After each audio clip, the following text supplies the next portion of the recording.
Hi and welcome. We're here today with Daniel Bilici, a photographer based in Moldova and one of my closest friends. We're going to be talking about photography, Daniel's best photos of the year, and I hope a bit about Moldova. Moldova is, of course, a country in Eastern Europe with a Russia-sponsored breakaway region called Transnistria on its border with Ukraine. I'm a big fan of both Daniel and Moldova, and I've been to the capital, Chisinau, many times. I really enjoy Daniel's authentic, personal, and communicative photo style, and I hope you will too as we go through some of these photos here live. Obviously, this is a session that will be better enjoyed visually, maybe on YouTube, or at least make sure that you see the video. But I hope that even if you can only listen, you will get some takeaways. Daniel, welcome. What is Moldova like right now, and how do you think it affects your photography? Hello, people of the world. Well, tough question straight from the beginning. What does Moldova look like now? I think that's, people see different sides of Moldova because Moldova is not uniformed. Moldova has a chunk of very poor people, and another chunk of people are very rich.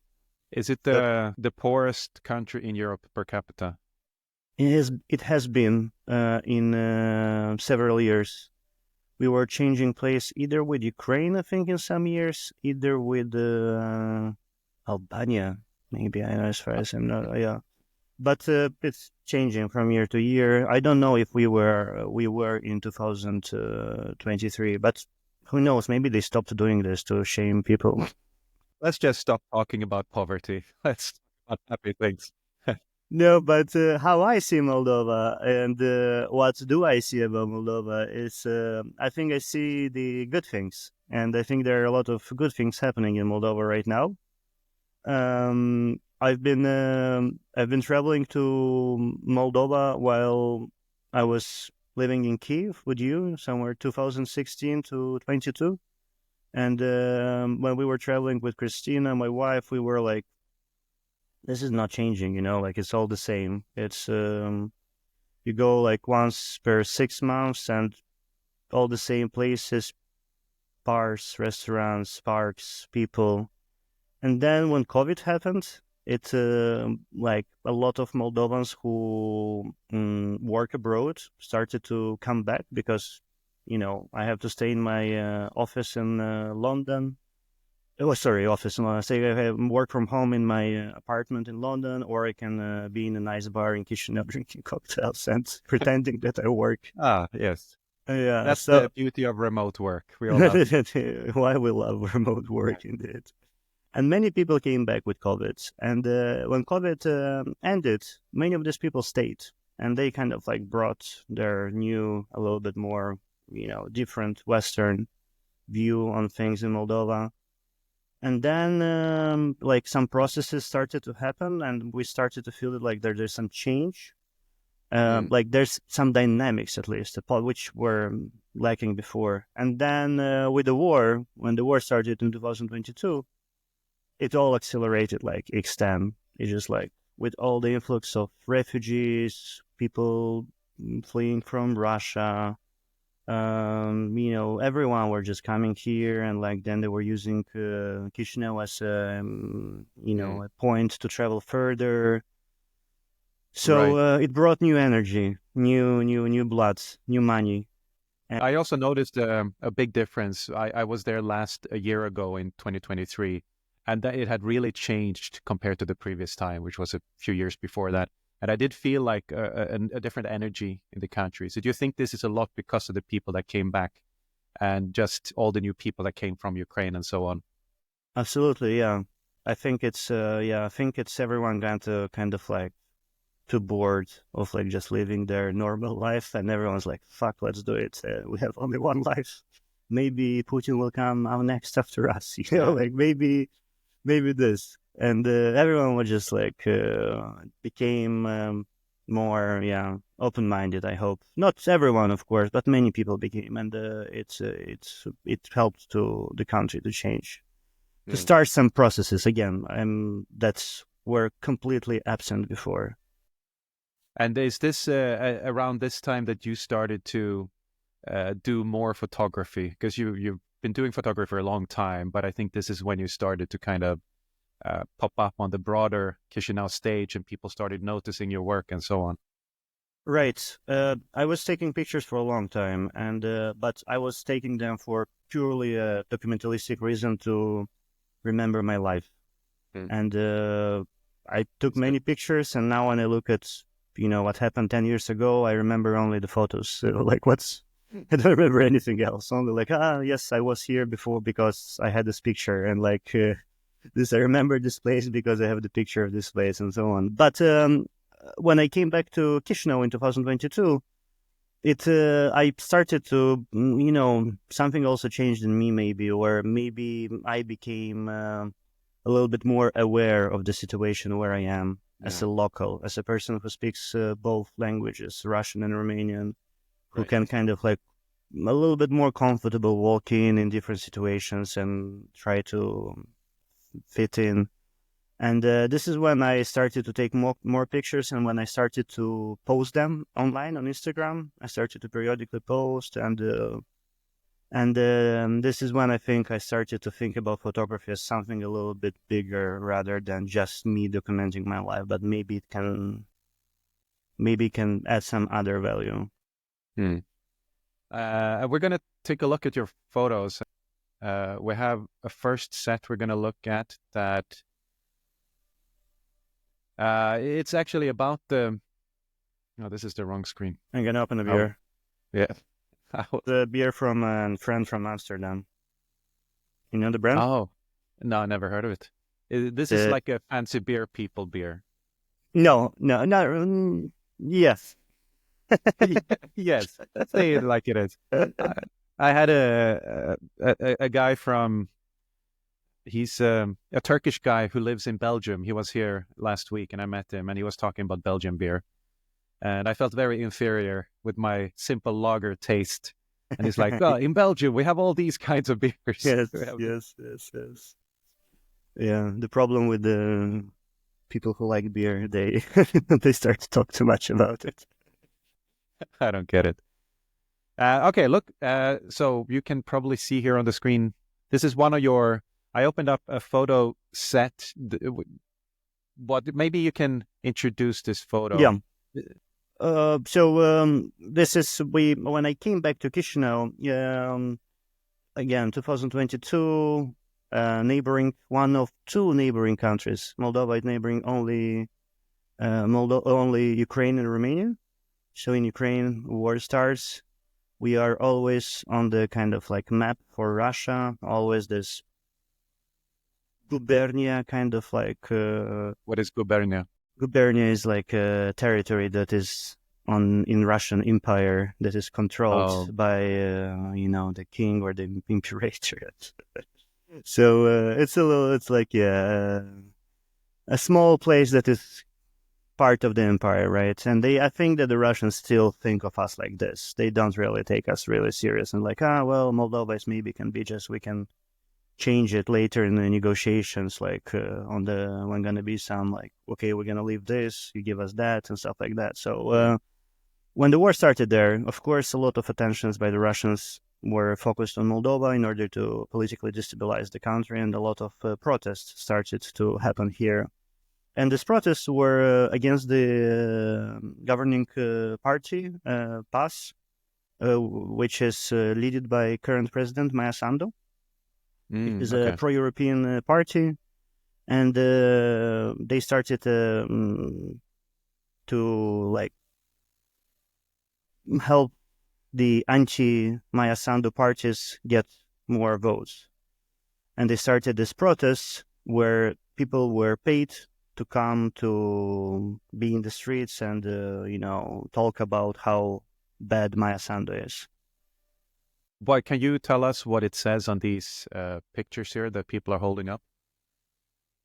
Nasz dom Moldova, our home is Moldovan. It's in Russian. Наш примар Marina Tauber. Our primar is the head of the city. Mayor? Yeah. Our mayor is Marina Tauber. Marina Tauber is the mayor of I think she is still of Orhei, and she's part of this Shore party, the guy who stole the billion, sorry, and now he's in Russia hiding. He's an oligarch. So he stole €1 billion or something, and he went into hiding abroad. Yes, he was first hiding in Israel. He has Jewish citizenship, and then he's now in Russia. And he's the main opposition. He was kind of like, but now I think with all the, the local law enforcements were like pushing a lot to, fight him over. He was one of the main enemies. So they were trying to really stop his party from being active. But this year, 2022, they were really bringing a lot of people in. And when I talk about that people were paid, I don't want to also put it that in the way that these people were for Maia Sandu, where they were like a little bit sympathizing with her, and then they were given €10 or like €20 put in a bus and asked to protest. I think that these people are actually against Maia Sandu, and I think that they are against actually European Union, and they needed a little bit of incentive to like, hey, take this, here's the bus in front of your house. We're going organized with the bus. You're gonna get some money for this. They were paying from 500 lei to 1,000 lei. This is from like 20 to 40 euros, something like that. And they were brought in to protest. And here it says, "Наш враг пас." Our enemy is paz, and paz, as you see with the dollar bill. So what do you think they were thinking about paz? Like what were they told? What were they shown so that they would actually write this on a plaque? I don't know what you call it, like a piece of paper and show like this. Yeah. I think that they are thinking that that paz is making everyone poor in Moldova, that they are selling the country to Europe and to US. I think that they're thinking that Maia Sandu is controlled from Washington.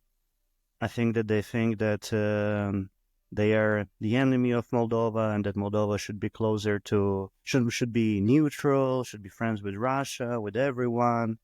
I think they're very naive people.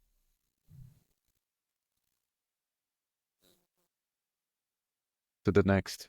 Yeah, you can see some very generous messages here. Yeah. And I'm basically, so in the background there's the in the background there's the president house where Maia Sandu works, and I live not far from here, so for me it was easy to just like leave the house and go walking and take pictures. And this was a great excuse to leave the house and see what's actually happening. I was very curious to see who these people are, and I tried to talk to them and I tried to take pictures of them. Here you can see that I'm trying to take a picture and everyone is hiding their faces behind. They are. They I thought it actually was just no. They were actually seeing me doing this, and they were like hiding the faces, which also shows their attitude. They are a little bit afraid to show who they are, and like they understood that like something is wrong here. Like maybe I should not be so vocal and courageous about this. And these people were a little bit lost, who were traded not the best cards in life. So I think that they have a very hard life, probably not enough education, parents who know where. So I can't really I'm also always thinking is this why they are there? Is it because the system has failed them? Is we as a country who's failed them? Why didn't we provide them with their families? I can't help but to wonder, maybe it's what you say, and I'm noticing that all of these signs are in Russian and not in Moldovan. Yeah. Yes, they are written the Cyrillic alphabet. Yeah, so you don't understand. This is Russian. They're not in Romanian. Something like questions like "А что если завтра война?" What if tomorrow there is war? "А что не так с ценами? What is wrong with the prices?" And Maia Sandu showing a middle finger. Даешь досрочные выборы. Give us with this elections that are what do you call before the date, the official date. We want elections now. We want to get rid of you right Okay. now. Yeah. So yeah, let's go to the. There were like a lot of people. Many of them older. Many of them like over 50. When there's this pro-EU protest, which we will go later, you will see that the average age group is much younger than here. So And what was the vibe when you were in this group of people? bad vibe, Oh, angry bad. people, angry people, people being afraid to talk, people being afraid to discuss, a little bit on the edge, like yelling. I like this one a lot because this is this Elon Shore, the guy who we were talking before, who stole the money from the government. He's on a Skype call with these people who are like very poor and are spending their time there to protest, while he's on his villa in Tel Aviv, probably drinking a cocktail and just got the suit on to get on the call. They're like holding the screen. It's like, hey, Elon Shore is finally on. Guys, look, he has something to tell to us. And like everyone's, oh yeah. And then he comes in, the connection is bad. It's like and then they carry this TV screen as I don't know some king from Egypt or from ancient Egypt, just poor slaves. And there was such a surreal vibe. How like, why you people don't you understand? Like, it's a little bit off. Why is he there? Why is he not here with you? Like. Well, what would happen if he came there in person? He would be arrested, right? So he couldn't really come back. Well, yeah. There's that. But wasn't there a situation where he pretended to be in Moldova, but in actuality he was clearly abroad? I don't remember that. Ah, okay. Maybe what it was, but yeah. When he left, he never came back from there. Yeah, okay. Mm-hmm. Yeah. And there's more crowd. It's the same crowd It's the same, picture right? again. Yeah. Mm-hmm. Yeah, here's a new one. This is a different one. This is Russian embassies in the background. People with Ukrainian flags are in front of the embassy, and you can see some English signs. But Is this the same day, the same no, time? no. This is a different event. This is a Yeah. pro-Ukrainian. Most of them there are actually Ukrainian refugees. I was there. I was also protesting, taking part, documenting, and they were using this kind of like horn. If you agree with us. Okay. And a lot of people were just like hoarding a lot and like from their cars, and there was a lot of like support. You can feel that like most of them were like, yeah, fuck Russia. It was very nice. And then was this picture that I just like with the lady who stopped in her hat, and she's like very curiously looking there. It's not this lady. This is No, another lady. no, the previous one, Yeah. in the car, yeah. Ah, yeah. Okay, I see what you mean. Yeah. Can you actually zoom here? No, I would be scared to. Oh yeah, I can zoom a Okay. bit. Here we go. Yeah, that's the hat. Yeah, We can here see the hat. Yes. But yeah, I can see there's a different demographic of people here. These are young. Yes. Many probably Ukrainians themselves, but Yes, English signs you see in Russian, in Romanian, Moldovan flags, Ukrainian flags, yeah. and then we have. Gotta zoom out again. This next picture of a lady hugging a tree. Yes, this is also from the anti-Maia Sandu, anti-EU protests. And these people were just like so tired and so lost. And they were just like, hey, when this is over. And like this poor old ladies were like falling asleep there. Oh. And yeah, it's I look at this as a sad picture. It's a little bit funny in a way that she's like, but I think it's tells a lot about Moldova. Yeah. Yeah, she did not maybe need to be here in her life. For her life to be better, this is not where she needed to be. No.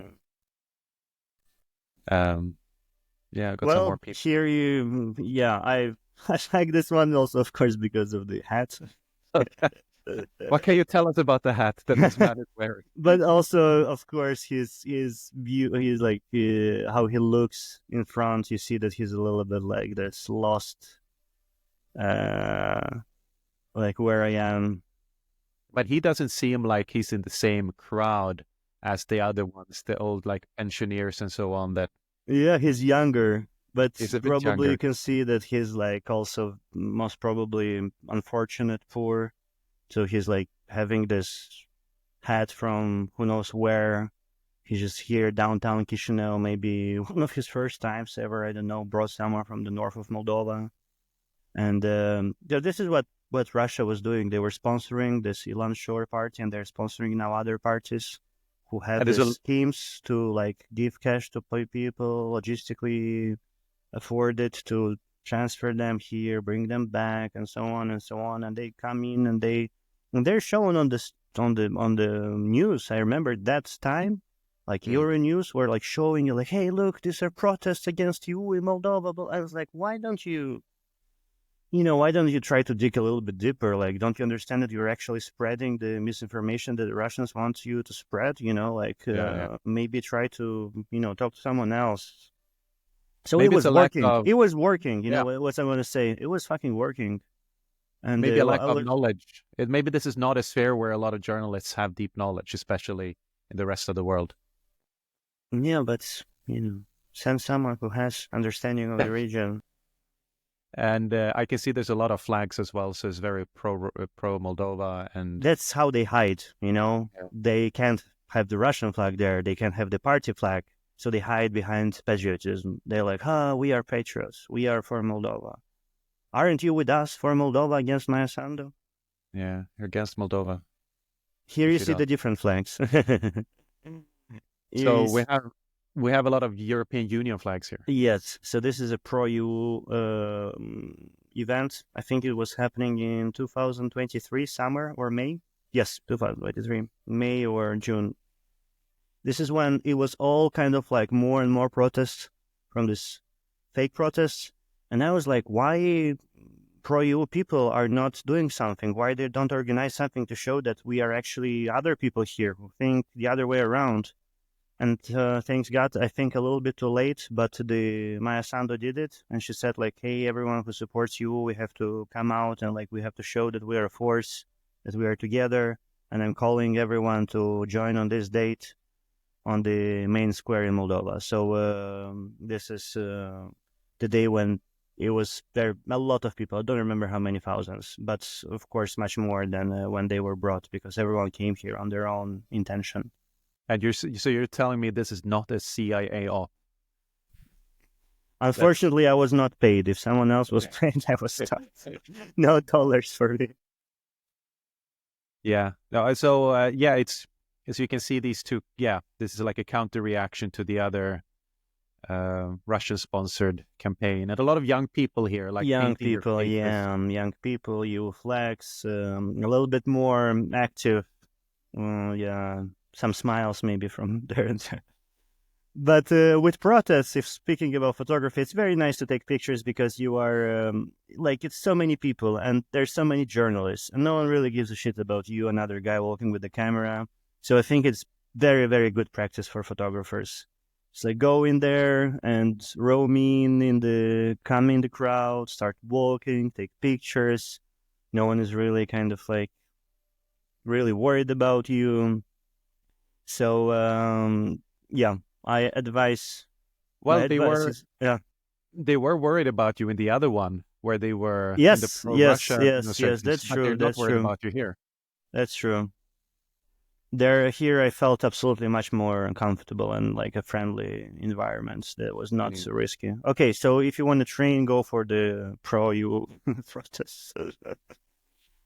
And yeah, it's just when you go there, like things are happening. People are hiding in the shadows. Like there's too much sun, and you can get this micro kind of like moments and catch them on camera, and Yeah. make a funny picture. It's good. So this was in the summer, right? So it gets pretty Yeah, hot. yeah. Beginning of the summer, it was hot already. Yeah. It's good. And so people have umbrellas as well to Yeah, shield from the sun. yeah. This guy, I like him. I used this one, I think, in Chisinau exhibition.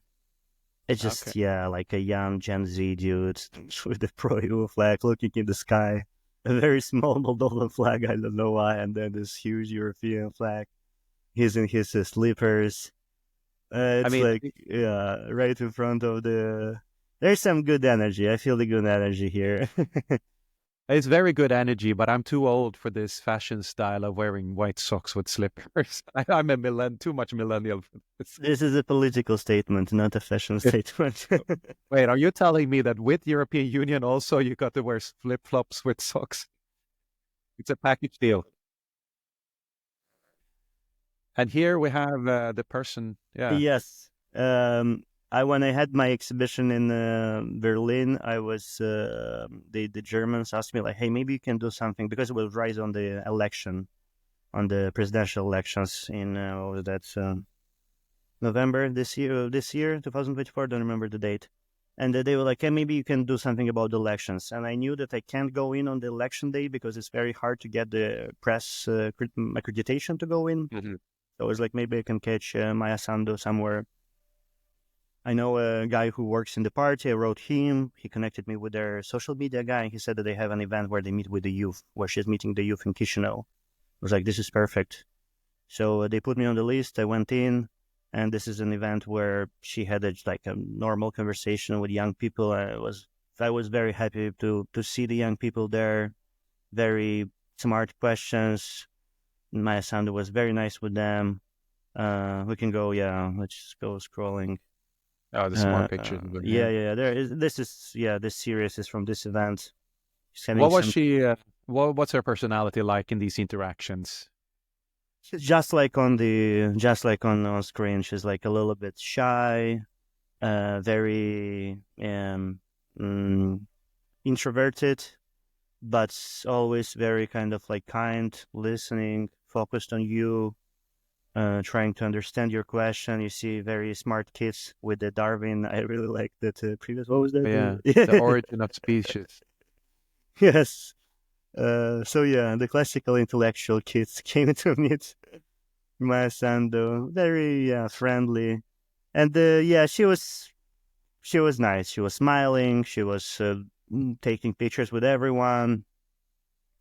People People were were really happy clapping. to see her. Yeah, I have to agree. This is also like I think that this was mostly um, young people close to the party, or to it was not like everyone was invited there. Right. So we have to also understand this. It was still more of a like let her talk with people who support her, Yeah. and let so they can spread the word. So there was no really a lot of really provocative questions, but still it was like nice vibe. I think this picture I like it's a little bit in it's like in my style, and I like that I have a picture like this of Maya Sandu, the Is president. she looking at you or is she looking at somebody else? Not sure. I don't think. I don't think you're looking at the camera. I think she looks a bit in the back. Yeah.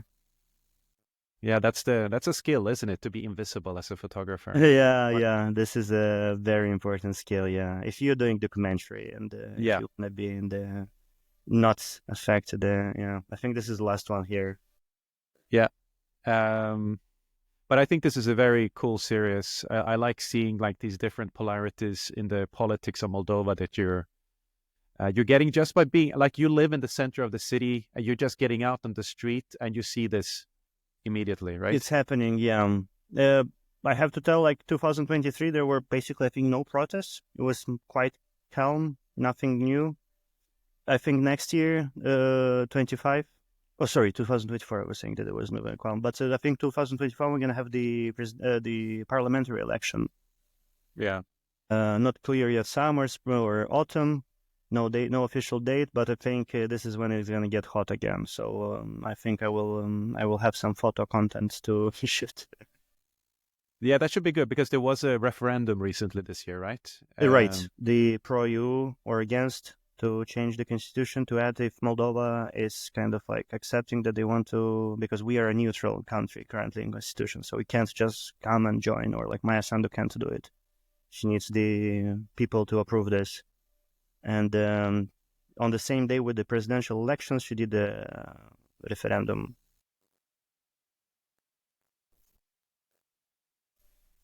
It was very close. It was very, very close. Yeah, it was very dangerous game that they decided to play. And we nearly had our James Cameron moment with Brexit. Like it would be if it would happen, I think we would be stuck for like at least 10 years in like socio-economical development, because European Union would be like, okay, guys, maybe you need some more time to decide, and we can do this in maybe 7, 9 years. And so we were lucky that it went through. It was a lot of, again, pressure from the Russians. They were flying people from Moscow, on like paying for flights, Moscow, Istanbul, Istanbul, Chisinau, with Moldovan citizens whom you can't. And they were like, even, yeah. So there was a lot of this happening. But I think it also, if she would do it not on the presidential election day, I think the vote would be much higher. The statistics were saying that around 60% of the people were for you, at least they were expecting. And I think many voted against, and again, many did an against vote against Maia Sandu, actually. And, It'll be very interesting to see next year then if this, what's happening with this, and taking into mind the close vote and just the pressure from Russia and how the war kind of develops. There's a lot of factors in play. I think we'll jump to the next series. And the next series starts with this picture. Okay, so this is Orthodox Easter in Chisinau, downtown Chisinau, in the main cathedral of the city, where every year people go at night to meet to take the holy fire from Jerusalem. So every year, the holy fire. Every year, a group of sacred priests in Jerusalem from different Orthodox churches go into a sacred church. They are closed into a room. I think there are like 4 or 5 priests. And then they close into the room. Nobody sees them. What are they doing in there?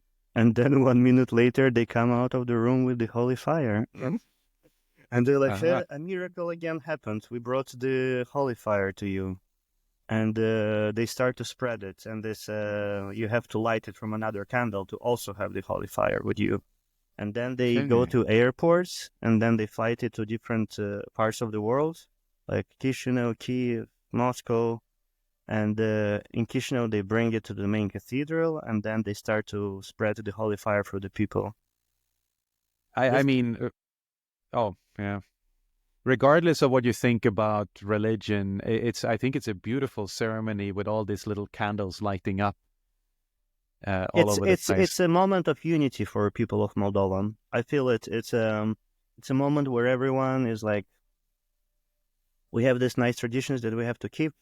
We're gonna do this, and we are coming together with our families. So it's very holy.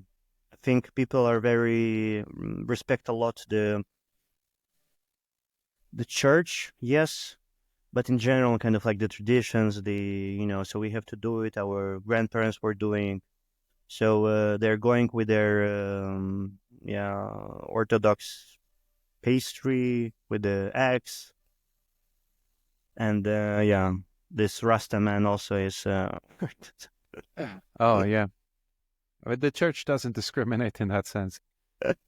Exactly. Well, what is the Church of Moldova? What kind of church is it, and how big is religion, would you say, in Moldova? What's the percentage? Do you have some idea? So but we have the Russian Orthodox Church, and we have the Romanian Orthodox Church. I think Moldova is like 90-95% Christian Orthodox. It's very Christian Orthodox. There are a few Catholics and Protestants, and there are like basically no other religions in here. Very, very few. I like this picture with the fearless connection. Back. This one, fearless connection. He connected. What does that mean? I feel that he has he's not afraid to connect to God. That's it. Yeah, he's very brave. Very brave. He is Yeah. 100% contact. Uh, yeah, so there's a lot of people, different people, poor people, rich people, everyone come in and everyone do this. And I'm going this for like 3 or 4 years now because I'm also was coming to Kiev to Chisinau for Easter to celebrate Easter. And so I was there, and this is from the last year. I mean, the last time this year, 2024 April. What Uh, happens to all the food that is gathered? they take it home, and the priest comes and um, baptize it, or what do you say? Like it makes Blesses it it. blesses it, it Yeah. makes it holy. Yeah, yeah, with the holy fire and the holy water, and And you take it back home. you take it back home, yeah, and then you eat it the next day with your family. Okay. So it's not, I thought it might be a charity thing where No, you're no, no. collecting it and Everyone then brings giving. their own food that they're gonna share next day with their family on the table, and it's nice. This one is quite got some reactions from the people. Is it, It's just yeah. I don't know. Do you like it? so there's a man with a black jacket that says Audi. So it's like his official, almost representative of the car company, the car manufacturer Audi. Yeah, it's again. I think it shows well the characters of Moldova. You know, like these people who shows the kind of like what's actually happening on the streets. I So think he do you, was also, as far as I'm not wrong, he had sunglasses. It was very cool. It was but but you think people would have preferred, and by people I mean the most of the participants here would have preferred to keep the logo and the advertising and the kind of capitalism out of the church? Is that yeah. I yeah, think they okay? were a little bit like, well, young man, next time you can come better dressed up today. Yeah. But I think they were not angry, or I'm sure he didn't get a word from someone. It just maybe some weird looks. But I was happy to have him there. He added a little bit of extra. And then this is the Mitropolitu Vladimir. This is the number one man in the Orthodox Church of Moldova. Okay. He leads the church, and he's on this day. He's the one who comes first and blesses everyone with the water, and people are very happy about it. Yeah, he looks like how you would imagine that the head of a church would look like. Yeah, yeah. Yeah. You see quite a lot of people, and they come like starting from 12, and they have to wait till like 4 when he comes out, and then he has friends also, colleagues who help him. And then they walk also some other Jews, and like everyone wants to be baptized, blessed by him. So they're like, "Hey, can you come to this?" and uh, and then there's one guy who's walking, and the other guy in the background is collecting money. Um, Yeah, so so you do you have have to pay, or sorry. do you have to pay, or what happens if No, you you don't don't pay? have to pay, but it's everyone gives a little bit. Maybe not a little bit. Oh, you see here in the background, he's getting the money. Right. Yes, It's yeah, it's a proper business. I'd not say taxed. it's not taxed. But this is, I guess, this is a part of how they make it all work and go around. Like this Indeed, is, yeah, and it's not that people in Moldova are very mm, kind and sensitive towards church, so they would yeah, like we should leave it here. You know, this is for God, for our future health, for our family. Let's do it. You know. yeah, yeah. I mean, I grew up in a very religious environment, and I went to church as a kid, and there were always money collections in the ceremonies on Sundays, and I mean, we saw this as completely normal, and this money did go to the. It might have been different in Sweden, but I imagine it's similar. It went to the church and the activities of the church, and they would spend it on, salary to the priests. They would spend it on youth activities, on facility maintenance, and all this. So it wasn't bad. Like if you see the church as a positive influence, something to have in society, it makes sense to maintain it and donate a bit, I think. It's a self-funded operation. Yeah? Yeah, in a way. I mean, I guess different churches work differently, but At least that's how it was for me. Yeah, and you see, you can get the. I really liked how people were like. It was quite cold at night, and then the Mhm. water, and everyone's like, oh, cold shower, and then everyone's happy, smiling, and like someone, like some mom there is like, hey, priest, can you bless more my son, please? He was really bad at school, and then he comes like, yeah, take this, take this. I'm So gonna bless him. good vibes, good vibes.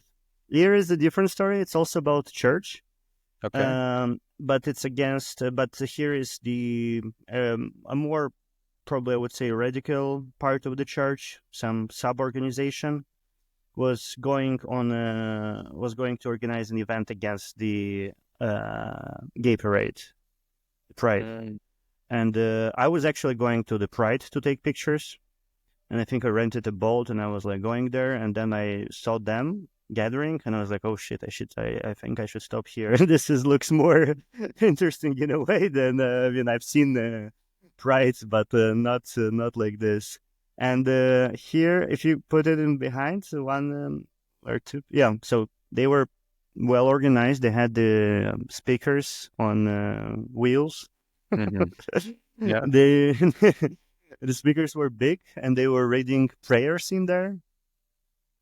And they took the street. Yeah, let's go. And they were stopped on the next street, on the parallel streets to the street where they were approaching. There was the pride happening, so they wanted to go Right. there to, I don't know, fight, or I don't know what they wanted. So the Are are these the hooligans of the church, like the football hooligans of yeah, the church? yeah, they are the, as I said, like a little bit on the radical side.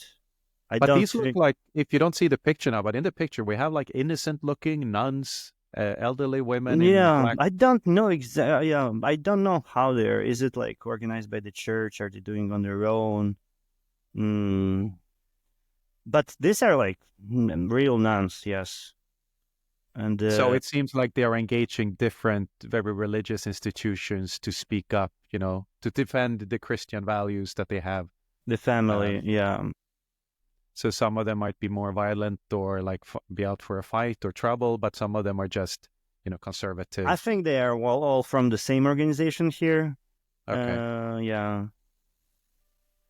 Look at this cute phone case. Can you zoom in? I, I think I can, yeah. So this is somebody taking a picture of the nuns or of Yes, this whole thing. probably, or the police. Uh-huh. Yeah, nice, nice, simple people after all. This is a church I would get behind. The Church of Cats, of cute cats. Yeah, Uh, and okay. I mean, uh, was the small guy was next, or?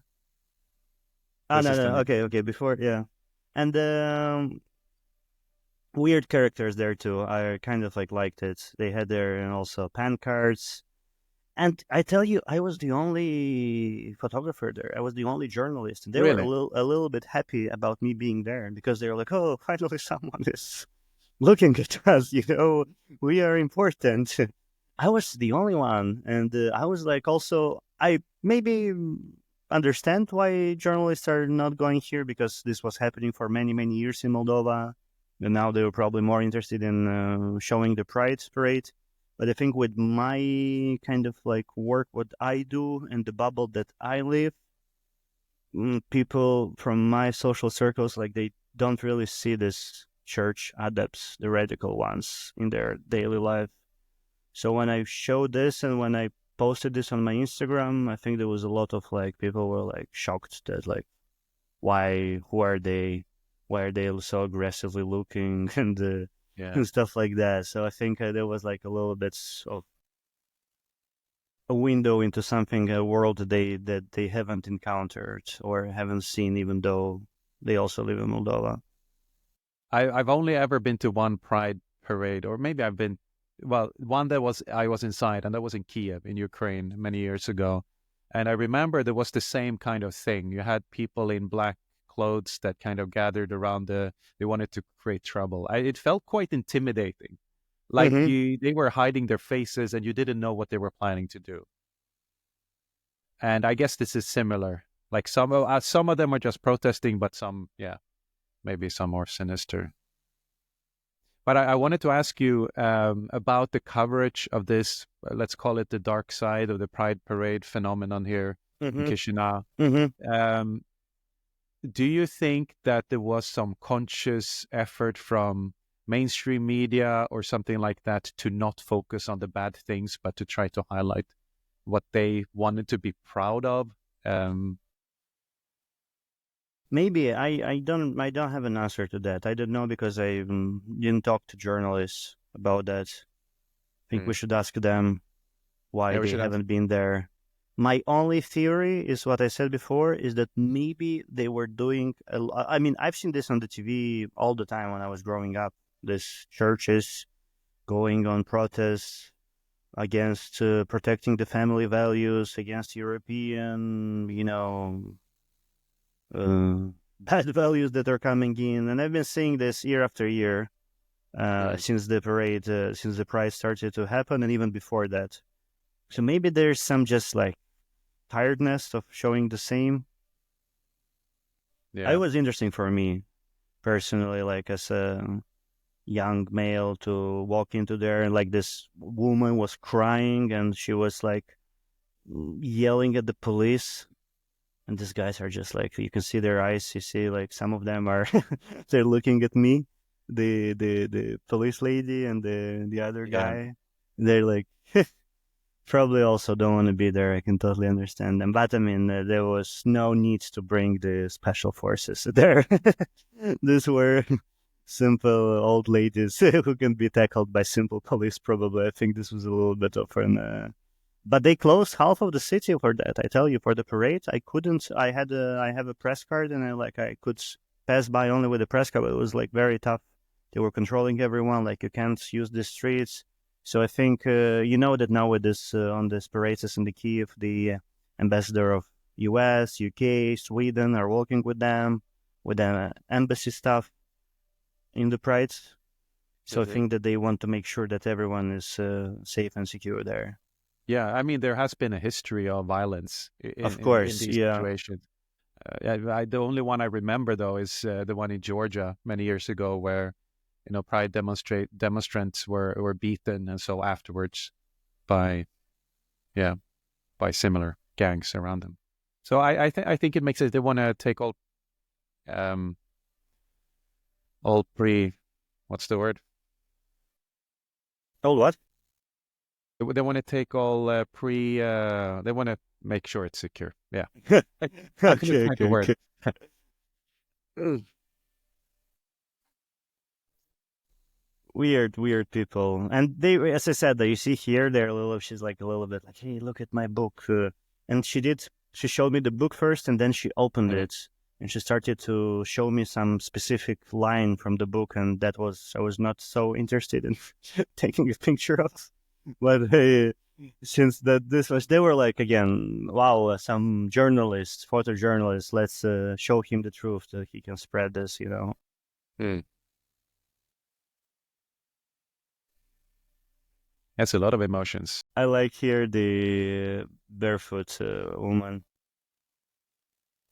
Oh yeah, is I that think some they higher level of devotion? You shouldn't think even I wear. think they're just like maybe people from the rural areas, from the villages, who are just this is how I like to walk on the grass. Yeah, it's supposed to be healthy for you. So Yeah, I'm not nothing against it. Just find it to see. Really. Yeah, and the faces. You see a lot of older male. mm. Uh, Is there a lot of overlap here between this and what we showed before with the political uh, mm-hmm. pro-Russian demonstrations? Maybe somewhere. Good question. Yeah, and yeah, this one is became quite also popular photo of mine in terms of everyone is like, what the fuck is happening here? He was holding the speaker on his head, and someone was reading the prayer, and he was also reading the prayer, and there's police. So here I walked behind the police line with my press card. I couldn't like go behind, and I was like, "Oh, it's so intense. Like this, it's like not even happening in the best clubs in Berlin. Probably would you put the speaker on your head and like continue to party like that? I think people should learn something from party people should learn something from this priest.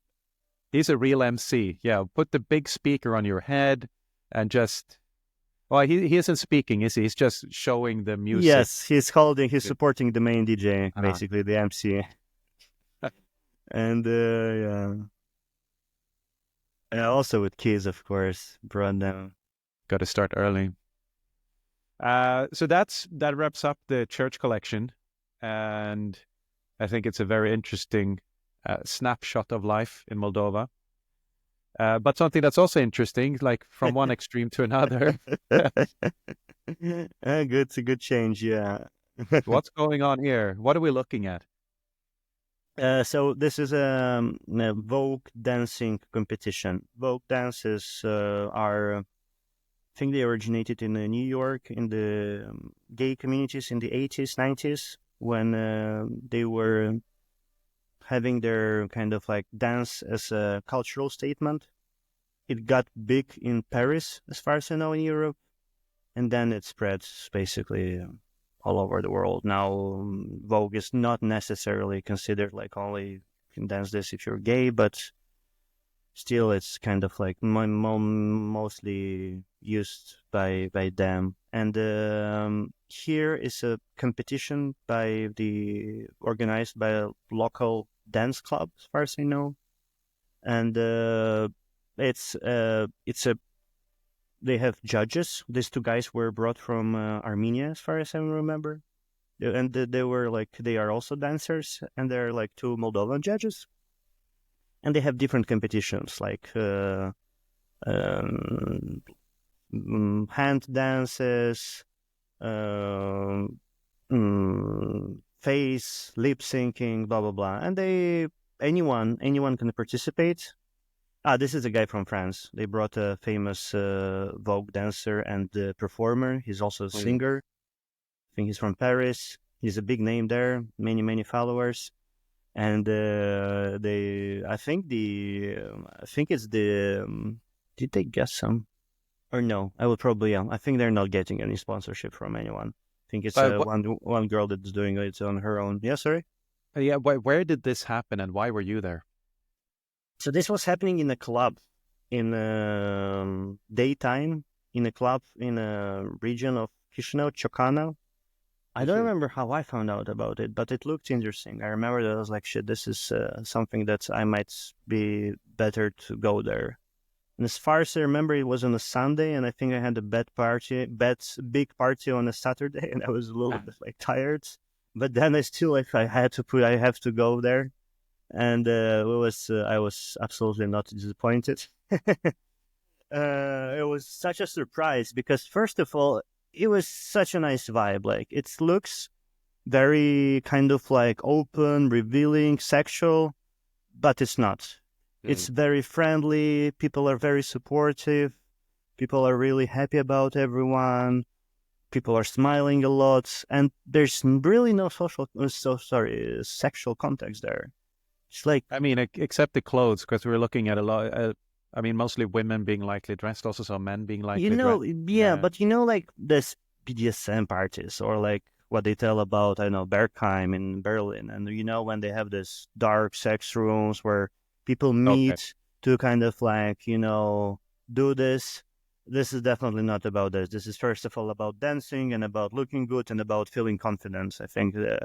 And this is why I also kind of like liked it, and I supported this, and I went to also another events. This was a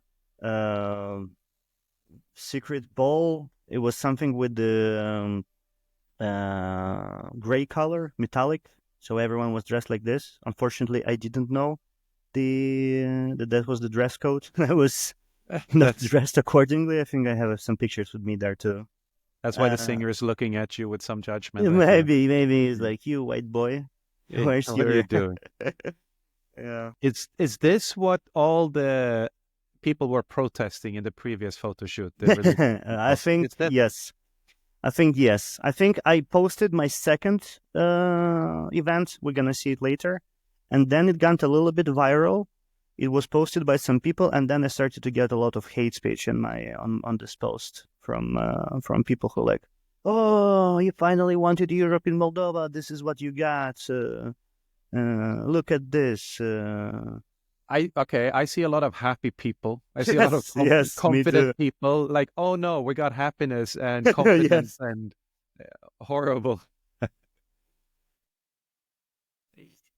I mean, Yeah, and these competitions are funny also because it's not necessarily man, man, woman, woman. It's basically the dancers are like 90% women and very few men.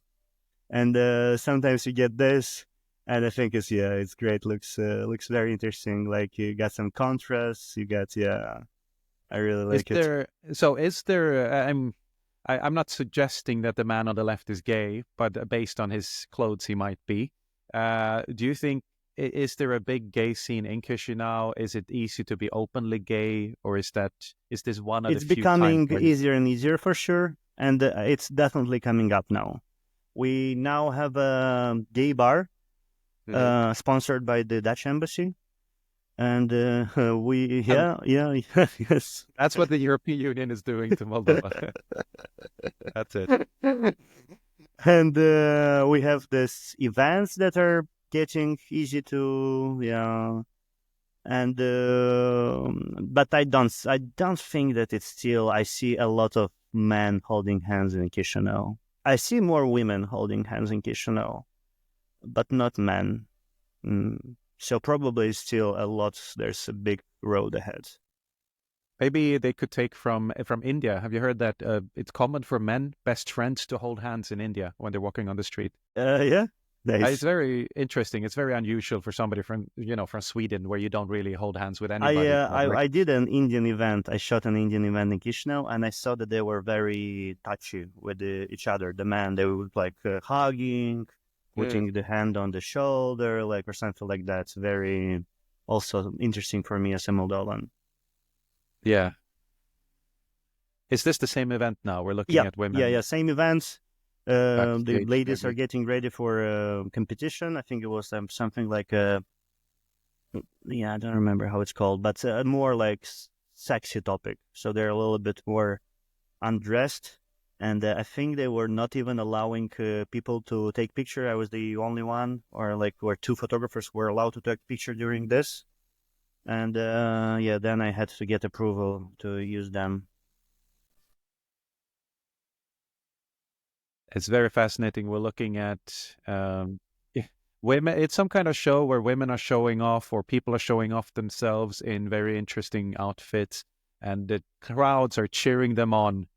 It's a Yeah, very cool energy. I can see through the and it's picture. also not like cheering up in a nightclub or like a strip club that you would imagine, but now it's like, yeah, you go, girl. You're so nice. It's like.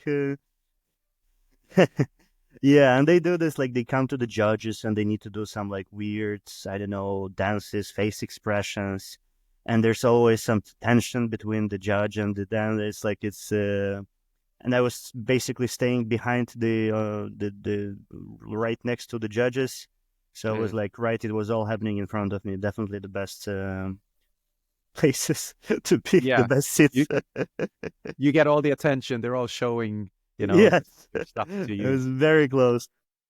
And here we're seeing a man get undressed, and we see some impressed people, men Very and women. impressed. Very impressed. I like the faces. I mean, I don't know. I think the faces are making this picture actually work. Without it, look at them. Everyone's like, Yeah. "Oh, nice body, like good muscles, man," or something like that. I don't know. Every single face has a story to tell in this picture. That's what I like about it. Yeah, and there was this guy, young guy, who was also taking video. He was an intern there or something like that. He was very young. I was like, "What the fuck are you doing here, man? Like, aren't you have 18, are you 18 years old?" And then I met him later on. He's also a photographer. Apparently, he was helping them. I met him for the first time. He's Nice hiding dude. under the table. He And spilled some yeah, and liqueur. then like the judges are drinking shots, and like the underage videographer taking video of. Oh, yeah. As you see, it's like it's intense, and they have to really go on the. Oh, here I have some Ah, pictures of there's me. you. Yeah.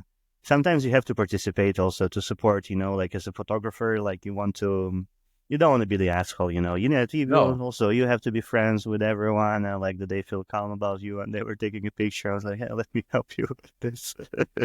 you're holding the sheet a Yeah, little yeah, yeah. bit. The background for him, and it's fun to see. Yeah, you can see me if you zoom in a little bit, I'm there, Where are you? right Oh, between in the her middle? legs. I was like, shit, my life sucks. How did I end up here?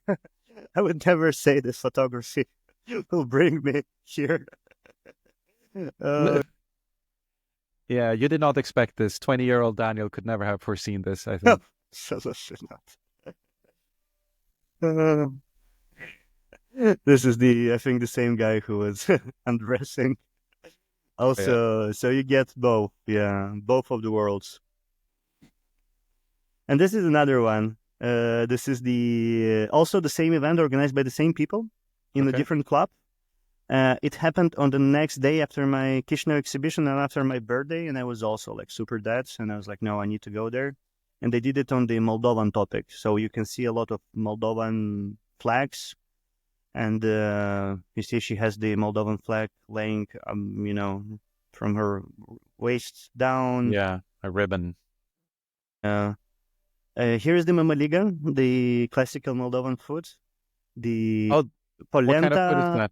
Polenta, as they call it in Italian, corn Oh, porridge. mamaliga. Someone made it and brought it there. So it's a little bit about the show. As a dancer, you need to also make a special show. So this guy were like coming in with the mamaliga dancing the Vogue dance. It was very funny. Yeah, this is Uh, some kind of folk dance we're looking at now. yeah, he is in folk uniform, but he's doing the Vogue dance. Someone brought her sister here. I was also a little bit like, "Oh, aren't you a little bit young for this?" And then someone told me that it's someone's sister. I was like, "Well, okay, Yeah. yeah." Okay. But So the yeah, girl, let's. so here, just to add, so the girl on the left who's laughing in the blue dress, she's the organizer. Okay. She's doing this. It's all her show, and on the right is her sister, younger sister, and her mom. And she's bringing, her family for this event, and I'm also like super kindly surprised by how supportive her mom is and how she's like also happy for her. And there's like Yeah. so many people there dancing, and she can feel that this is a nice event. And it's a little bit mind blowing if you think about what kind of event this is and like how undressed people are. But it's a very nice combination. Yeah, I think I hope that you can feel in the pictures that these are like good vibes. Like that this is not. I mean, I mean, she's definitely enjoying it. The mother is having a great time. She's laughing, she's smiling. But you can look at this in different ways. You can look at this as some kind of perverted ritual of, evil that goes against all decency. But you can also see it as, people getting together, joy, happiness, proud of who they are. And, there's nothing malevolent. There's nothing, exploitative about it. It's just people doing what they want to do. Yeah, I hope that me as a person who was there and who was taking pictures and who's trying to hide to get the vibe, the atmosphere. I was trying to show kind of like it's I can be like nice event, like that it's not, even though she's like here taking out her nipples and like doing something with them. I don't know what kind of dance is this, but and yeah, this is the day when they turned off the light and they did this sexy series when no one is allowed to film, Mm. and it's more like a romantic sexual dance. Yeah, so Do they you have think different. YouTube? Do you think YouTube will allow this content? Yeah, absolutely. I think there are like people giving birth on YouTube or stuff like that. Oh, okay. That should be a Yeah, problem.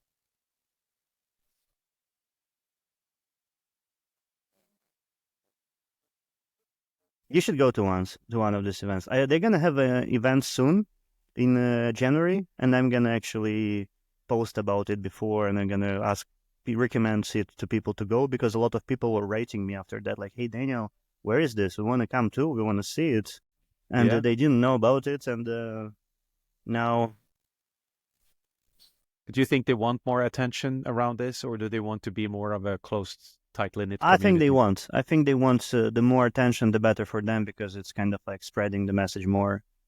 This is a funny picture. I saw her like doing this dance with for the judges. They are right on the other side of the table, and there was the Mamaliga. Like, I never seen the Mamaliga, and someone that's so close in chapter. It's a historical event. If Guinness World Records were there, they would. Yeah, and this is the last one. And now it's getting a bit erotic, I would even say. This is a gay man with a gay woman, so it can't have can't get anywhere, you know. Yeah, despite the ambitions, yeah. We have another album here. This is, I don't know if this is to several different occasions, but we call it Fashion Mall and Aqua Park. Yeah. What are we looking at here? So this is 2 series, like, or no, let's call it the same series with 2 locations, same model. It all came up to my mind with when I saw I went, I think, playing VR games. I think it was that, yeah, with 2 friends in a mall in not outskirts of Chisinau, but like not central, in a shopping center. And I was shocked how empty and old looking it was. And I was like, this is like good real estate you have here. Why don't you use it to update it for like nice commercial use? Because these are very popular now in Chisinau, you know, like a lot of the economy is about people spending the money, you know, actually. So it's a lot of buying. And I saw when I went there, it was like such a 2010 vibe of Chisinau. So I thought like, wow, I should document this somehow, because this will definitely not last enough. This will either go bankrupt, either they will renovate it and it will be another. So I thought to go there, and I invited Nastya Tigai, the girl who's on the picture. She's actually a professional model. And she was exactly kind of like, I think we worked here for the first time with her. I called the series the Space Cowboy. There's a little bit of her kind of like traveling through time here in like she's coming from future back in the past of Chisinau. And yeah, so it's us basically exploring this mall. She's wearing even the picture. I mean, like, look at is this Claudia Schiffer in the background, or it's like, isn't this like super 2000s or even the 1990s? Yeah. It's definitely a bit of an old school photo in the background. Absolutely, and with the red. It's a black and white, but we have some red. Yeah, it's very cool. But red is a special color. It's a magical color. It can lift any picture, I think, or any room. I like red. We're gonna have a lot of red later, and you're gonna see it here. Gonna keep. Okay, so Natalia, was it? Nastya. Yeah, she's very extroverted, so she's nice to work with in these locations, because she's very easily, as I am, kind of like to engage with people. If someone says something to us, we can kind of like navigate this. We can keep it natural, so we're not weird. So this is also helping a lot to take good pictures. So yeah, sorry. What was this shopping mall like? You said it was kind of, it felt dated and kind of dead, but there was still commerce. There's still shops in there. You see, this is all 4 floors of commerce where no one comes of shops. This was around 8:00 on, I think, Saturday. No one there. It's not the one. Is it the one next to Hotel Cosmos? No. Oh, it's not the one. No. Yeah, this is so empty. Yeah, and yeah, what I do when I take pictures with the models, when I do this kind of like fashion photo shoots, I'll try to combine it with what I need, with what I know, with the reportage, with the documentary. So it's kind of like a little bit of a mix of 2. Like, yes, we have this main character, the model, which maybe, you know, stylized by someone. There's a stylist but I think in the end, it's all about the story, and the story is about the place. So kind of like I try to fit the model in this place, and give it. This is you're gonna like it, by the way. This is a sushi place which had PlayStations, And, so so they're like, you can have sushi while playing PlayStation. yeah, because the best sushi places also are the ones that have PlayStation. Absolutely. I would never eat at the sushi place without a PlayStation. And then on the last floor there was a bar, a chocolate karaoke club, which I also entered once, and I was shocked by how empty it was when I was on the same day with. And I was like, I need to take some pictures. This is this looks like some weird nightclub with no one inside on the last floor of a forgotten shopping center. And yeah, we went here and like we did some karaoke and bought some champagne to take pictures. And here we try to make it, of course, a little bit more like a sexual vibe to it. Yeah. Yeah, I like this picture.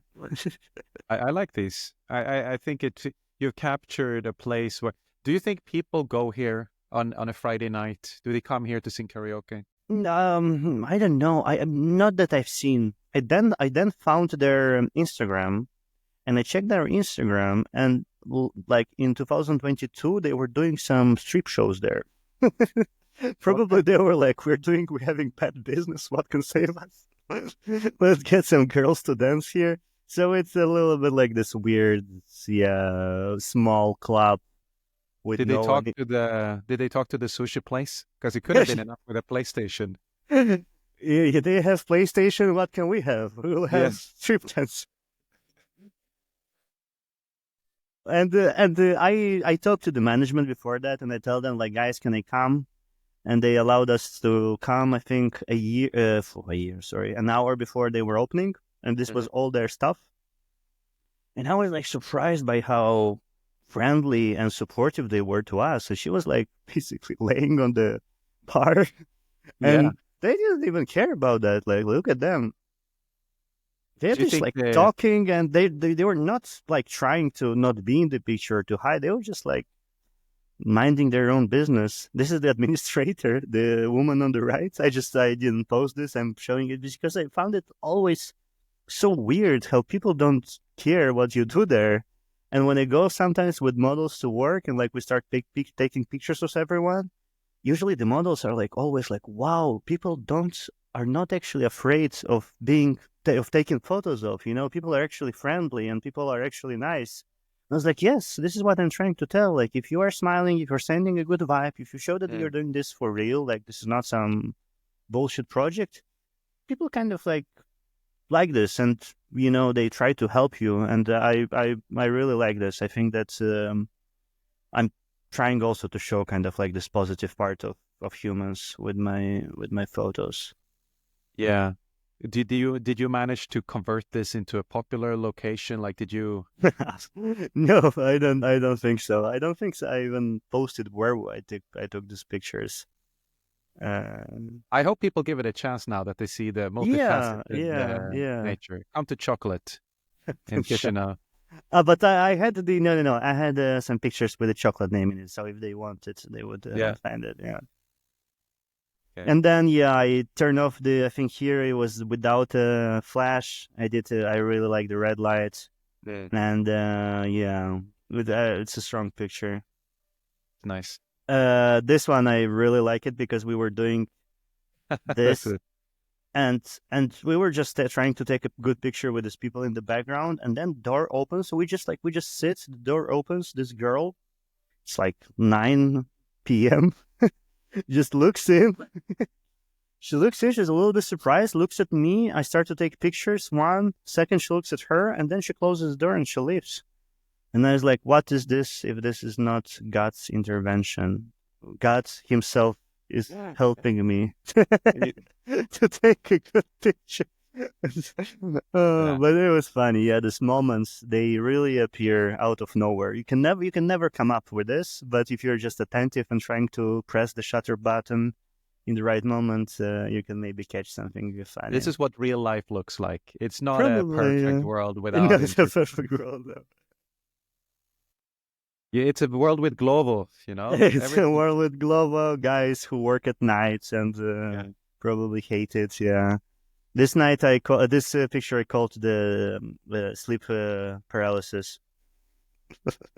She's like a bad dream coming to you in the morning, and you want to wake up but you can't. And there's the global driver knocking at your door, and you're like, "Please, can I wake up? Can I wake up?"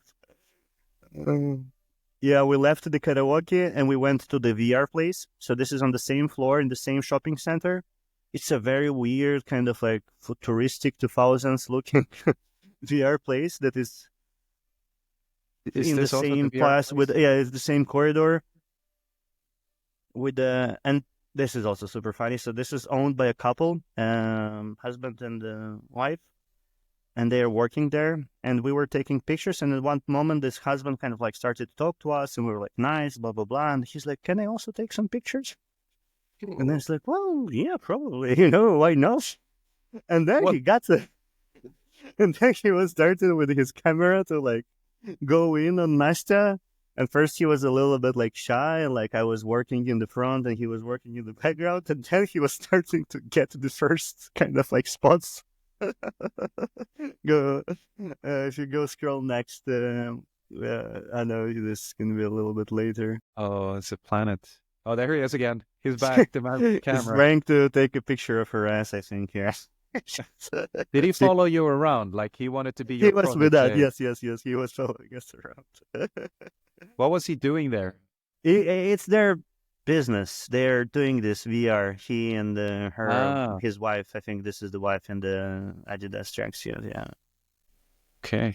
Yeah, he's different angles. And look at, and at one point I was like, "This is actually not bad. This is good for me." Like it's good that Nastya was also. If you turn back, I think.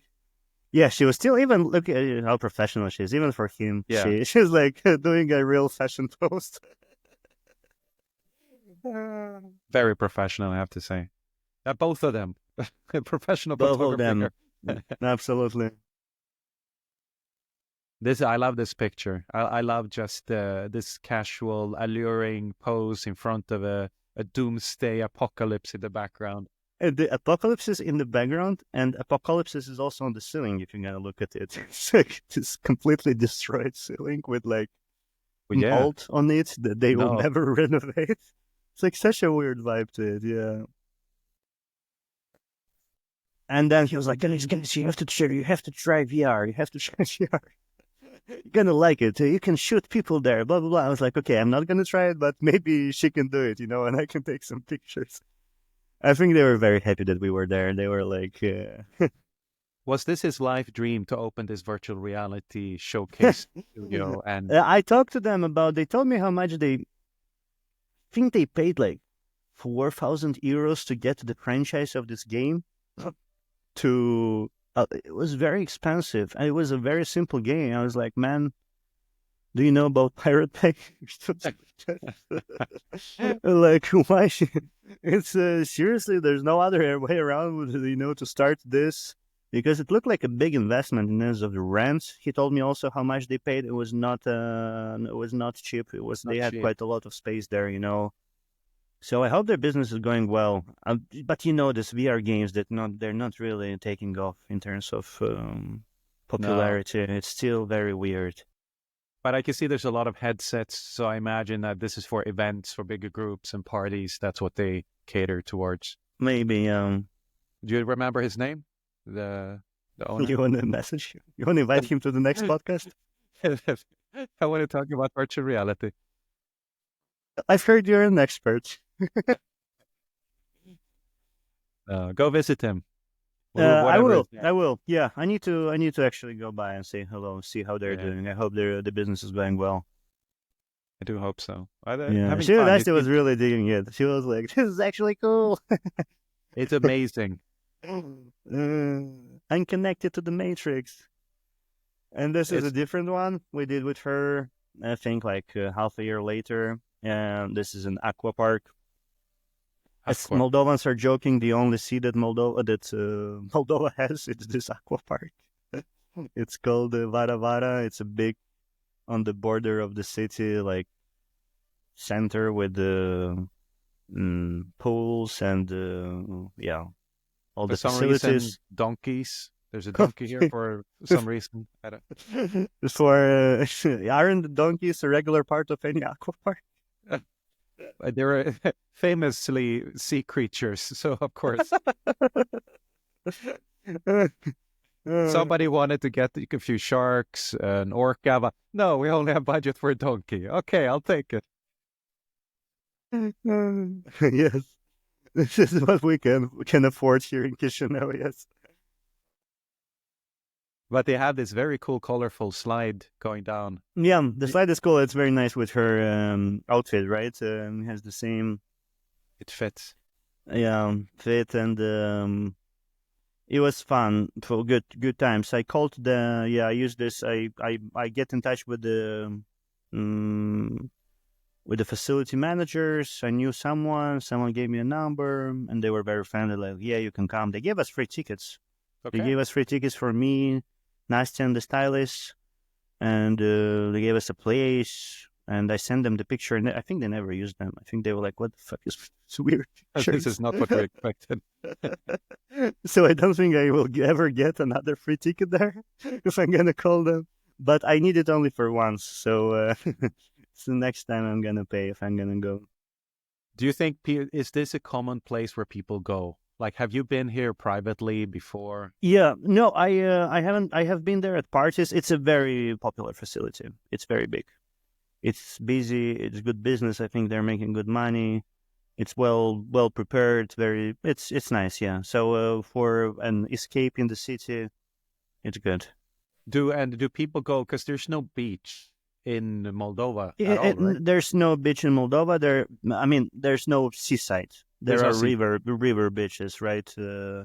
And by Dniester, there are a lot, of course, by the lakes and so on, but not a real seaside. So this is one of the first kind of like really big pools where you can actually not swim, but just go and relax and stay in the sunshine Or sit in the grass.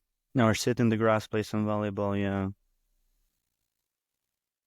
And you see, they have all this weird stuff to do to charge extra money for the customers. And we were just going everywhere and like, hey, I have acceptance from the marketing. Can you let us to do this for free? And they're like, yeah, yeah. Ah, yeah, of course. So these are little fish that nibble on your toes. I guess it's Mm-hmm. kind of exfoliation. I never Exfoliation. tried it. Ah, me neither. I would be a bit creeped out having fishes going at my feet. They eat your skin, right? Or they suck your blood. Yeah. I don't remember what they do. They don't suck your blood. That's a different thing, I think. No? Don't they suck your bad blood? I mean, I think there are little, I don't know what they're called in English, but little things, wormy things that suck Yeah, your blood. yeah. But I don't think, is this that? This I looks don't like a know. fish. The fish Yeah, eat these your, are like fish. Maybe they eat the dead skin. Okay, so you can get some, some clean. Yeah, and they have, since it's like a big business, they do events there. They do like some tournaments, and this was sponsored by Chisinau beer. They have a Radler. Radler is like the summer drink with alcohol, and there was a cocktail competition, and we were just kind of like she needs to participate. This one I like a lot because it's one of my favorite emotions to catch: man watching woman. Yeah. It's always. He's trying to hide it with the sunglasses, but we can see that anyway. But he forgot to. Yeah, but I mean, I'm not absolutely no judgment or something like No, that. absolutely not. It just it's funny how it somehow works on a very primitive level with us, Oh, man. absolutely. Yeah, it's sometimes you're just I out of your control. it's completely normal. As a man, I think my eyes have some kind of magnet radar or something. It is automatically attracted to asses when I see them. It's Any bigger ass, than you, Sebastian. It's I, bigger than you. it's religious. I don't know.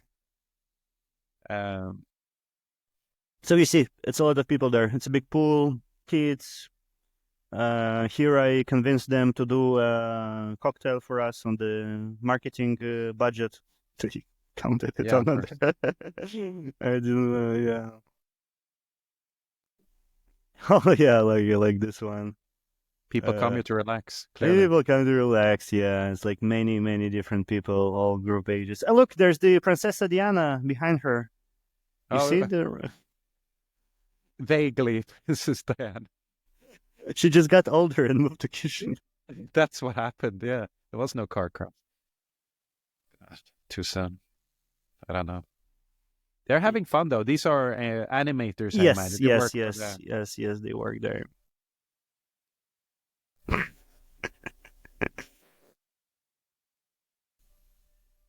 Yeah, all Right. kind of facilities. It's yeah, it was fun and good. Also good for pictures. I think I got here. There's some nice pictures. This is the And a last foam one. party. Foam party. Did you jump in the foam to join? Of You were course, staying. yeah, yeah. There's a fame. I think someone filmed me and I posted it online with me with the camera, gold chain, walking in after nice step in the pool. It looked very surreal. Like what the fuck they're doing? What? And I Mm-hmm. no finish. I mean, what you have to do everything for a good photo. Like Yeah, it's yeah. you have to go in. You have to risk a little bit. Otherwise, And I love to see these celebrations because we have seen a lot of serious topics until now. We had the politics, the church, and then we kind of we shifted the focus to these colorful parties. I love all the colors, and something that can help you see colors is our next topic, the fifth gallery we're gonna look at. So what are we looking at here? This is a new photo shoot. yeah. This is the wine day in Chisinau, organized by the city, October, I think, 2024. Mm, I like wine events in Chisinau because they're very lively. It's one of the biggest holidays. Here it says Vinul nostru uimitor de bun, translates as our wine amazingly good. Okay, I'll take their word for it. Okay. Yes. And it just like it's at one point it gets like really intense, like somewhere around 9 when everyone gets a little bit drunk. I This is one of my favorite photos that you've taken, I think. Thank I, you, I thank like you. this photo because you can see there's a lot of alcohol speaking, obviously, behind the scenes here, but you can see the joy. Just he's so happy with his broken teeth and whatever. At this Yeah, point, he's happy. yeah, and that's what matter, right? That he's happy right now, and he's a little bit maybe disconnected from his problems and real life, and he can really enjoy himself in the crowd where no one actually judges him, and like when everyone is also the poor and the rich, the young and the old dancing together, and it's good vibes. There's again, but with these wine events, it's like when I try to work, I know the time frames when you come in, you start taking pictures, and then you know that the craziness for what I need for my picture starts around like 9 p.m. So I need to stay sober, but also a little bit tipsy, so I understand them also. So I'm not this kind of like outside. I'm also with them. So I'm You not. I'm like understand also. them. I'm also part of the event, but Daniel, why are you drinking? Well, it's research. but I can't get as drunk as they are because my pictures will be bad. Yeah. So I'm trying to stay in. But it's also what I want to say is like it's important to be part with the crowd. If you want to take it and be close to people, and you have to also celebrate and be happy about that. And I'm trying to do this. This is a young Moldovan wine called Tulburel. In French, maybe they call it Beaujolais. They have also their festivities of Beaujolais, young wine. It's sweet and it's strong. It's like a little bit stronger than wine, maybe like 14 degrees alcohol, and it's very cheap. and people drink it a lot because it's sweet, and it's like you can drink it like a few glasses and you don't even feel anything, and then bam, and you're very drunk out of nowhere. And they sell a lot of this young wine there, and people are having a lot of this, and it's super funny because at these events they can have like some super expensive premium wine that they send to competitions in Paris, and then they have this super cheap wine that you can also drink, and you mix everything together. It's quite funny. It's the contrast. I went Yeah. to a vacation at a vineyard in Portugal recently, Yeah. where I live, and we talked to the guy who was hosting it, and we wanted to buy some of the wine to take with us, and he was like, yeah, this is the good wine you drink and it's nice, and this is the other wine. We can have beer, it doesn't matter, you have everything. It's like, What? so Did you? How was this? I, Probably a good experience for Portugal, no? yeah, it was up in Douro, next to the big river up near Porto in the northern region, and it was off season, like it was quite rainy and so on, but it Mm, was fun to see. And honestly, I was a little bit disappointed by the wines I found. I have mm, tried a lot better Portuguese wines, but that is mhm, supposed to be the main region. And it wasn't, the flavor wasn't there. The cheap mhm. one that he said was good to drink with beer or mix it with everything, just get drunk. That's how he advertised his own wine. Yeah. It was like, I don't know, €2 per bottle, 150. It was Wow, super so cheap. cheap. And then Wow. it was this slightly more expensive one for like €5 or something. And he said, this is, the Gran Reserva. It's the, Um, the Napoleon himself was yeah, drinking this. But exactly. did you get also accommodation and food there in this tourist This was, wineries? they have a hotel connected Mm-hmm. to it, but they also have an Airbnb. I think it's like Nice. the brother or the cousin of the owner who opened an Airbnb or something next to it. Uh, This is so happening now in Moldova too. Wine tourism is becoming Mhm. quite big with the smaller wineries getting small hotels and restaurants so they can accommodate people for like 1 to 2 nights. And I've heard only good reviews about that. It's very cool, but you gotta be there for a night because you can't drive home when you've had all the Absolutely, yeah, that's wine. the point. Yeah. So you can a little bit relax, and then the next morning you can have a breakfast and leave for yeah. I'm yeah, definitely gonna have to do something about this, like this wine tourism in Moldova, where we have to go Mm. next time when you come. But Moldovan wine is fantastic. It's I always buy wine with me, but it's never the same. I think there's something with airplanes, right? If you bring it in an Right? Yeah, airplane, yeah, yeah, yeah, taste changes. yeah. So you have to actually go to Moldova and drink it, uh, which is beautiful. Some of my favorites. Yeah, and it's also nice when people kind of like get so relaxed. You can get pretty close to them, and they and all kind of people. This is a winery owner, I think. This guy from Vinum. Vinum is a very nice Mm. winery, and everyone is just nice. Someone is drunk, someone is not. But Do you have any favorite wine houses, chateaus, or vineyards? I don't know what you call it in Moldova. I like some, yeah, but I will not name them. I don't Okay. want anyone think that this is sponsored by you, them. you want to possibly work with all of them in the future. Yes, yes, I don't want to cut any bridges, you know. No, smart. Businessman, Daniel. And this is the last picture that I did at the wine event, and this is the only picture that is staged. Mm. And I edited it when I posted. I edited the post, and I got a lot of good feedback about it. And people like how did it happen, stuff like that. But yeah, this is I met there with a acquaintance of mine, a girl Mhm. who worked as a model before. Now she's not doing this anymore, and yeah, she just followed me a little bit when I was taking pictures, and then this rain crazy started to happen. We were hiding, and then everyone left, and I kind of like saw this picture with the bus there and the tables, and I was like, "Can you please go there and do this and this?"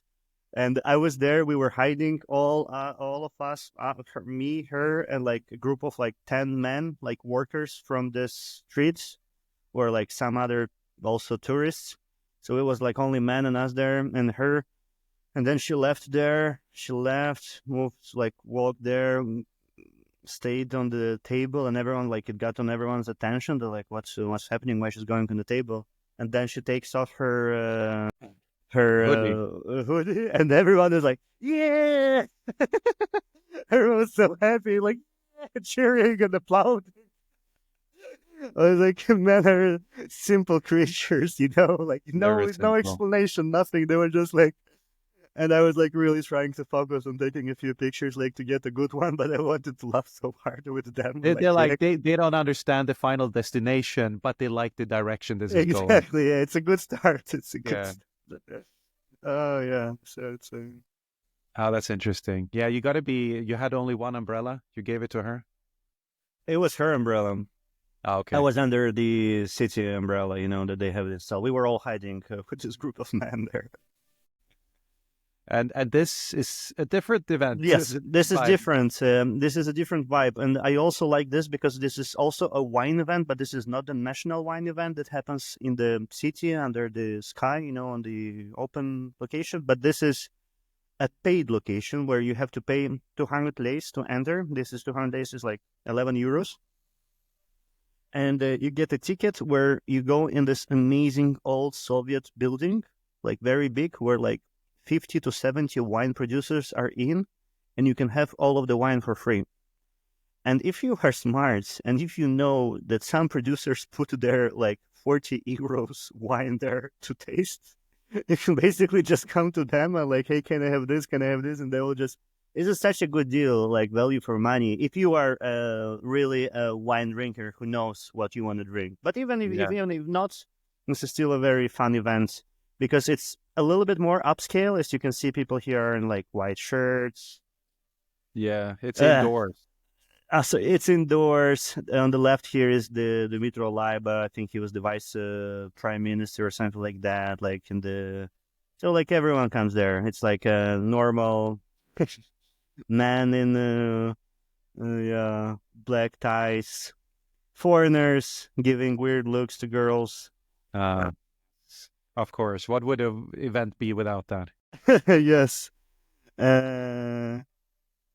Ending wine, also foreigners in dark glasses. Yes, this event is called Vernizaj Vinului. So if you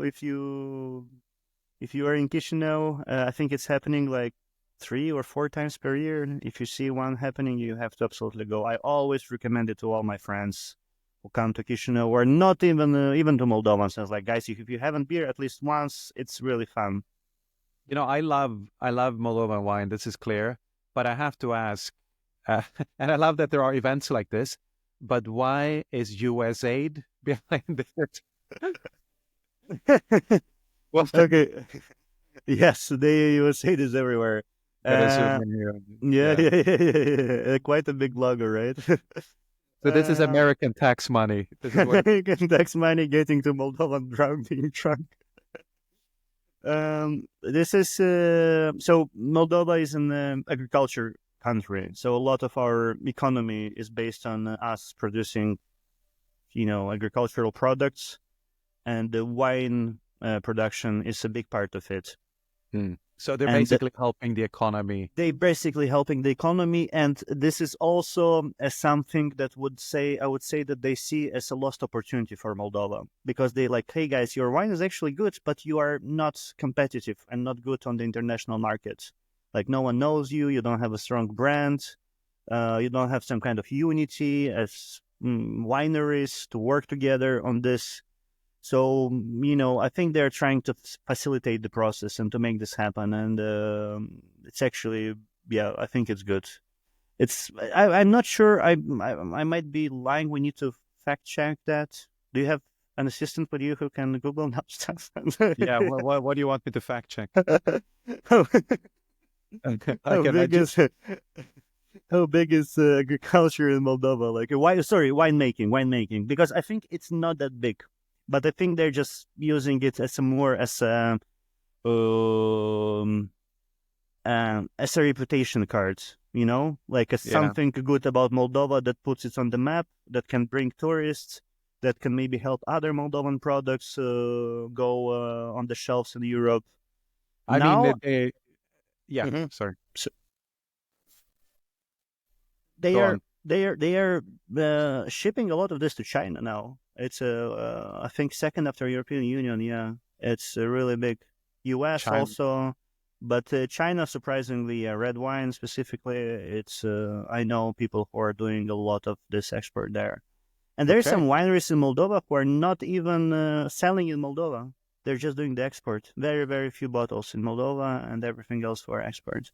So I have my assistant, ChatGPT, who's telling me it's only 3% of the national GDP, National but it, GDP. Yeah. but it's almost 10% of total exports. So it, Ah, okay. Okay, it, okay, okay. uh, I mean, it seems to be a significant part. And if it's underdeveloped, I mean, there's more potential. And you have you have China importing, you have probably the US importing from France, from Spain, from Italy. And if they would import from Moldova, they could also get a taste for the. I mean, it's the quality is really high, so it's possible that. Um, The wines are good for sure. I think yeah, they deserve more attention. I just hope they that do.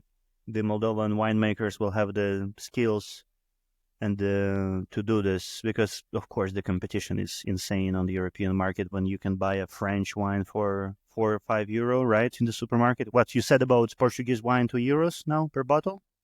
Yeah, yeah, absolutely. You can find €2 in the Now, super. when I go to Plinkovin, the wine shop next to me, and if I want to buy a good bottle of wine, it costs me like €10. But that's good wine, though. That's really That's good wine. that's that's good wine. Yeah, yeah, that's If good I wine. will buy good wine here in the supermarket, I also pay €10, so like 7, 8, maybe. Mm-hmm. But I mean, I think that's the thing. Like Moldova shouldn't compete on price; it should compete on quality. I think it's a very good Yeah. reason for it. And you need to hydrate. This is water. Thanks God, there's a lot of water has been used already. So There's a river running through Moldova where you're getting all the water. yeah, I like this picture because it looks like it's staged, but it's not. They just accidentally closed the eyes, both of them, and then she's with the eyes open, looking at me at the camera. I think it's quite funny. They are really enjoying that wine. They're like, They were wow. trying to. I didn't remember. I think they were kind of like friends or brothers trying to hit on her or something like that. And then I fucked it up for everyone with me Oh coming no. with the camera. If any of these two friends or brothers are listening to this, I get please back accept to my us. apologies. Accept my apologies, dudes. I didn't want to Yeah. do this. I'm sorry. And we want to know how it ended. Like, did anybody Reach actually? to us on. Yeah. Let us know how it went. And yeah, again, here I'm also like trying to not drink a lot with everyone. I'm like trying to kind of like be sober, because I know that at 9 it's going very, very fast speed. Mhm. And this is when I need to be attentive and focused. Oh, Yeah, yeah. This is when the dance is starting. This is like when there's some the too much red wine used as an aphrodisiac. And, but there's also beautiful music because it is an upscale event. So of course you it need is. classical It is music. in a very upscale place, location. Yeah, and maybe they are playing for the king, King Daniel. Of course, I'm talking about. It's a good I picture. just, I just wanted to use one picture with myself because I also like it's about the process how I take pictures. It's that I come to people, I start take pictures. Sometimes they're like, "Who are you?" or like start to talk to you, and like of course I'm talking back and I'm trying to be nice and friendly and even showing my Instagram and stuff like that. Sometimes people are like, "Hey, let me take a picture of you," and I'm Oh, like, well, if I'm taking a picture of you, how can I not allow you to take a picture of me? Like, and so I just give them my camera. I have to give them the trust, and they like start taking pictures, and sometimes it's fun. And this is not not as Christina likes it. right. Is that a good? That's also a good way to be accepted by people in the Yeah, crowd and you get good show them pictures. respect. You show them that like you are like me, and I'm not putting myself as because these photographers are usually like oh, my super expensive camera, no one know how to use it. It's blah blah blah blah blah, and you will never be able to take a good picture. And I'm trying to promote the other way around it, like everyone with a camera with a phone can take a good picture. Yeah. Did they steal it? Is this a selfie? No, this is you taking this. Yeah. Yeah. Also very close. And yeah, end of the night. The cleaning crew has to right. You're Yeah. trying to grab as many bottles as you can. And also so basically, as I said, like everything, all the wine you can get for free. When you enter, you get a wine glass, and you're walking around, and they pour you the wine for free. But then on the first floor, everyone has their own wine bottles that you can buy, and Okay. you can buy them for a very good price. So people do there, and I do there also shopping, like to get the wines back home. A little bit tired, Yeah. Dropping the shoes. It must be uncomfortable to walk around in these high of heels. course. Yeah. Showing, oh, Yes. somebody spilled wine on their shirt. Yes, yes. He's very proud. Oh, look, I have my cat wants to participate. Oh, yes. Daniel's cat. What's the cat's name? Louis. Louis. Is You this a royal cat? Louis Hey, he's a the royal the cat third. also from the streets of Chisinau. Yeah. Okay. Has Louis ever been to a wine festival? Only seen at my apartment some special wine events. Private ones. Yeah. And And also the Soviet bathrooms for men are quite a thing too. I mean, this is a bathroom. We haven't innovated a whole lot when it comes to men's bathrooms in general. It's not like, Yeah. But the premises of this place are very interesting. If you see Vernizazaville in Moldova, you have to come. It's happening at Palatul Național, so it's yeah. a cool place.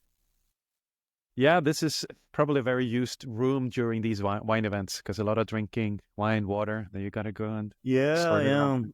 When I was in the first one, I'm going to all of these events for the last like 4 years, maybe. They have a lot of pictures. Maybe one day they will call me and they will like, Daniel, maybe you can use your pictures to represent the. I don't think so. They want to see their guests like this.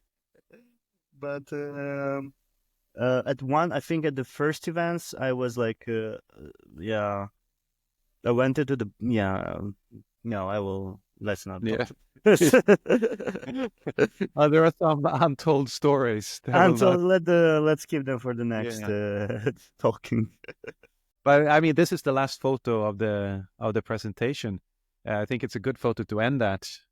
Do you have anything else planned, like coming up the coming months or the next year? Like, do you know what you're gonna do? Well, I'm gonna continue doing the documentary work and trying to see what's happening in Chisinau in 2025. Be attentive to important events. I'm gonna try to continue to kind of like improve my fashion portfolio to get some maybe new interesting work in this perspective. Also, of course, mixed with the Moldovan Chisinau realities.